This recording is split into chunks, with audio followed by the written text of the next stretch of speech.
మనం ఈ వీడియోలో బాధకాధిపతి గురించి తెలుసుకోబోతున్నాం. అంటే దశమంలో ఉంటే ఏ విధంగా ఉంటుందో మనం ఈ వీడియోలో తెలుసుకోబోతున్నాం అన్నమాట.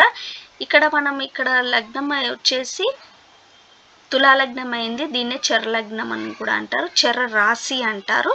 ఈ లగ్నానికి బాధకాధిపతి సూర్యుడయ్యాడు. సో బాధకాధిపతి సూర్యుడు దశమంలో ఉంటే బ్రహ్మాండమైన రిజల్ట్ అనేది ఉంటుంది. అంటే బ్రహ్మాండమైన యోగం, మంచి ఉద్యోగం ఉంటుంది. మంచి టైంలో, సరైన టైంలో మంచి ఉద్యోగము వారు కోరుకున్నది అనేది ఉంటుంది. అలాగే హయ్యర్ లాభాధిపతి అయిన బాధకాధిపతి 11వ స్థానం అయింది, లాభస్థానం అయింది. కానీ బాధకాధిపతి అయ్యాడు. కానీ ఈ బాధకాధిపతి అయిన సూర్యుడు దశమ స్థానంలో స్థితి పొందాడు. ఇది మనం చూడొచ్చు. అయితే మంచి ఉద్యోగం, ఉన్నత స్థితికి వెళ్ళే అవకాశం, అలాగే మంచి ఇల్లు ఉంటుంది. ఈ విధంగా మనం చూసుకోవచ్చు.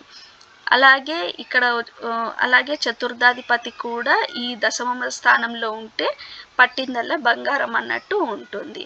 అదే వేరే లగ్నాలకి అయినా సరే 11వ స్థానాధిపతి ప్లస్ చతుర్థాధిపతి ఈ విధంగా దశమంలో ఉంటే పట్టిందల్లా బంగారం, మంచి ఉద్యోగం అనేది ఉంటుంది. అయితే మీరు ఇక్కడ గమనించినట్లయితే ఇక్కడ నేను సూర్యుడు అంటే అగ్నితత్వ రాశిని జలతత్వ రాశిలో వేశాను అన్నమాట.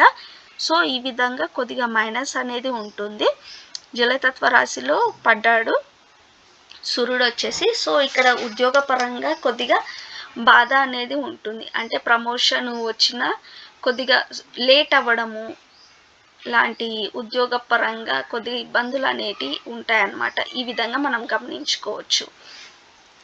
అలాగే మిగతా గ్రహాల స్థితిగతులను గురువు లగ్నంలో ఉన్నాడా, లగ్నం మీద లగ్నాధిపతి ఎలా ఉన్నాడు, లగ్నం మీద శని దృష్టి ఉందా లేదా, కొన్ని గ్రహాల కలయికలు, ఈ విధంగా అన్నీ చూడాలి. అప్పుడే రిజల్ట్ అనేది ఇవ్వాలన్నమాట. ఇది బేసిక్స్ మాత్రమే నేను చెప్తున్నాను. ఓకేనా? నా ఈ వీడియో మీకు నచ్చినట్లయితే లైక్, షేర్ అండ్ సబ్స్క్రైబ్ చేయండి. ధన్యవాదాలు.